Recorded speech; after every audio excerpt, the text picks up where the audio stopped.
Hello বন্ধুরা, পল্লিগ্রাম TV চ্যানেলের এক সময়কার জনপ্রিয় অভিনেতা, বলা যায় পল্লিগ্রাম টিভি চ্যানেলের কর্ণধার অভিনেতা হচ্ছে শফিক মুন্সী। তবে একথা আমরা সবাই জানি যে সম্প্রতি ব্যক্তিগত একটি কারণে শফিককে গ্রেফতার করেছে পুলিশ। আর তার কি পরিণতি হতে পারে সেই ব্যাপারে কিছু তথ্য নিয়ে নেটিজেনরা সামাজিক যোগাযোগ মাধ্যমে আলোচনা সমালোচনা করছে। আজকে সেই সম্পর্কেই আমরা আপনাদের সামনে কিছু তথ্য তুলে ধরব।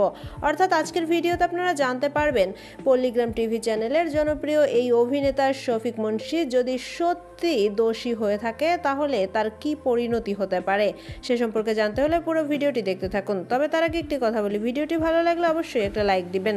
তো চলুন শুরু করা যাক। হ্যাঁ বন্ধুরা, সম্প্রতি আমরা সবাই জানি যে পল্লিগ্রাম টিভি চ্যানেলের সাবেক জনপ্রিয় অভিনেতা শফিককে গ্রেফতার করা হয়েছে। আর পুলিশ সূত্র বলছে যেহেতু শফিক এখনো 17 বছর বয়সী আর যে মেয়েটি তার বিরুদ্ধে কেস করেছে তার বয়সও 18 বছর পূর্ণ হয়নি, তাই শফিককে পক্সো আইনের আওতায় আনা হয়েছে। ভারতীয় দণ্ডবিধি অনুযায়ী এই আইনে শুধুমাত্র নাবালক বাচ্চাদের বলা যায় যাদের বয়স 18 বছর হয়নি, তারা যদি কোনো অন্যায় করে তাহলে সেক্ষেত্রে তাদেরকে এই আইনের আওতায় এনে শাস্তির বিধান করা হয়।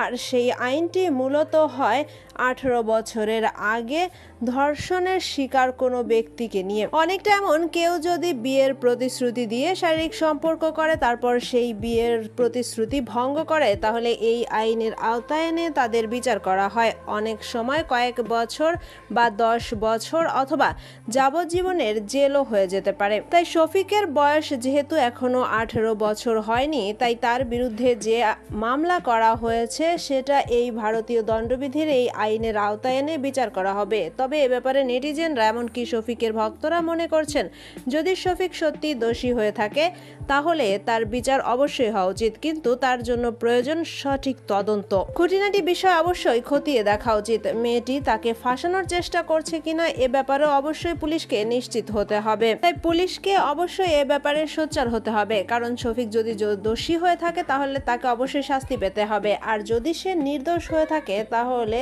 তাকে ফাঁসিয়ে কোনো মেয়েই পার পাবে না। এই বিষয়টিও পুলিশকে নিশ্চিত হতে হবে, এমনটাই মনে করছেন নেটিজেনরা।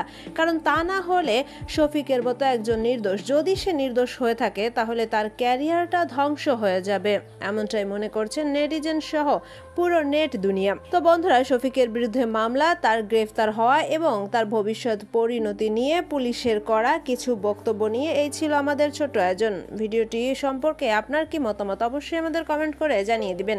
এতক্ষণ সাথে থাকার জন্য ধন্যবাদ। ভিডিওটি ভালো লাগলে অবশ্যই আমাদের চ্যানেলটি সাবস্ক্রাইব করবেন।